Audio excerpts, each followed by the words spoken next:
Sean todos bienvenidos. Hoy hablaremos sean todos bienvenidos. Hoy hablaremos del tema. Sean todos bienvenidos. Hoy hablaremos del tema de la fotosíntesis. La fotosíntesis es la capacidad que tienen las plantas de transformar la energía lumínica en energía química. Este será el primer punto de partida para empezar con el proceso fotosintético. Este proceso hace que la materia inorgánica, como el agua y el dióxido de carbono, se combine y forme moléculas orgánicas como la glucosa. La fotosíntesis es muy importante para las plantas porque les permite generar su propio alimento y las define como organismos autótrofos. Además, durante este proceso, las plantas liberan oxígeno, absorben dióxido de carbono de la atmósfera y producen glucosa. Los organismos fotosintéticos son aquellos capaces de capturar la energía solar y usarlas para la producción de compuestos orgánicos, las cuales pueden convertir el dióxido de carbono en compuestos orgánicos y reducirlos a carbohidratos. La energía necesaria para que este proceso ocurra proviene de la luz del sol, la cual promueve la actividad de los organismos fotosintéticos para la elaboración de los compuestos orgánicos y carbohidratos, los cuales son usados por las células como fuente de energía. Es muy importante señalar que la mayoría de los alimentos que se consume a diario y el combustible fósil encontrado en la naturaleza son productos de la fotosíntesis.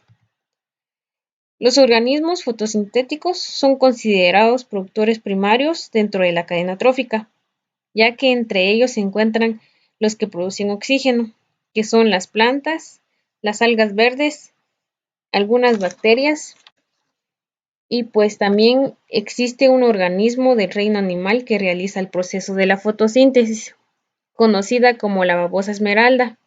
Es el único animal en el mundo que puede realizar la fotosíntesis.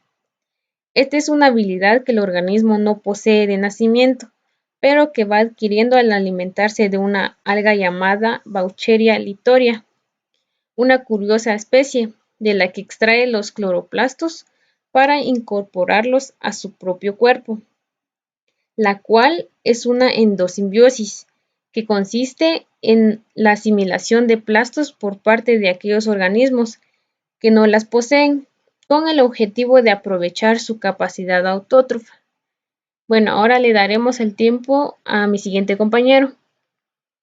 En el mesófilo de las hojas, específicamente en los cloroplastos.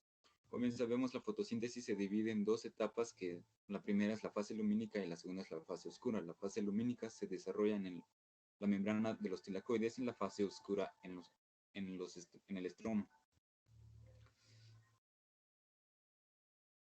Aquí podemos observar que la primera fase se divide en fotólisis, fotosistema 2 y fotosistema 1.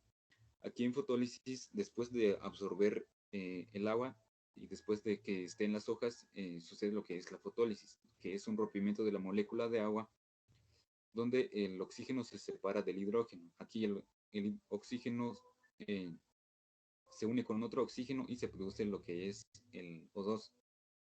Estos dos hidrógenos quedan adentro de la membrana de los tilacoides. Estos a la vez sueltan dos electrones que son los que entran a la cadena transportadora de electrones, pasando por primera vez en la clorofila P600, luego pasa por la feofitina, luego a la plastoquinona A, luego a la plastoquinona B, luego al citocromo B y luego al citocromo F. Y aquí en el fotosistema 2 se produce lo que es el ATP. Aquí 4 átomos de hidrógeno son expulsados al ambiente del estroma y el ADP se transforma en ATP. Luego estos dos electrones entran al fotosistema 1, están llegando a la clorofila P700, que es la longitud de onda que tiene el fotón que actúa aquí. Al actuar en el fotón, los dos electrones son pasados a la proteína A, luego al complejo hierro-azufre, luego a la ferroxidoxina y luego pasa al NADP reductasa, que es una enzima. Luego los dos electrones son expulsados al ambiente donde se encuentra el NADPH y el NADPH toma estos dos electrones y a la vez hace posible que tomen dos moléculas de hidrógeno, convirtiendo así en NADPH2. Aquí tenemos al ATP y al NADPH2, que son las dos moléculas que van a ingresar a la fase oscura.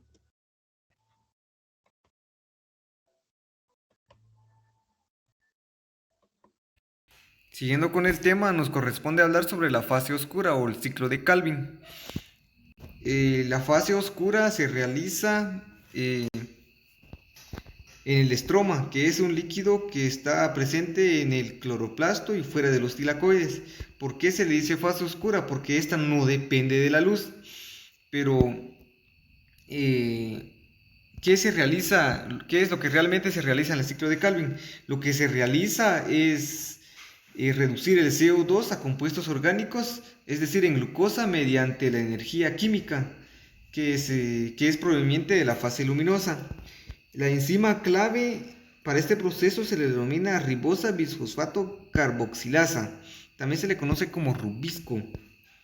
Se le considera un ciclo porque se reutilizan las moléculas, es decir, se produce glucosa y las moléculas sobrantes entran nuevamente en el ciclo.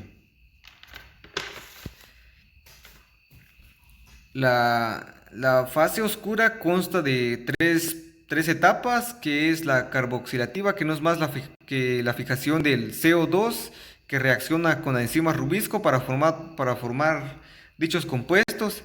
Entonces esos compuestos entran en la etapa reductiva, que ya entran en juego las moléculas de ATP y el NADPH provenientes de la fase luminosa,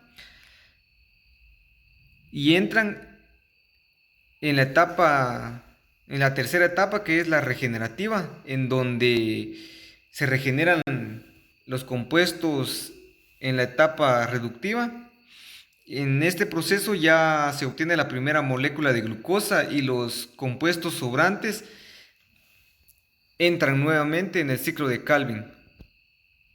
Los productos de la fotosíntesis, acá podemos observar la fórmula general, la ecuación general del proceso fotosintético, en donde 6 moléculas de dióxido de carbono reacciona con 6 moléculas de agua mediante la energía solar.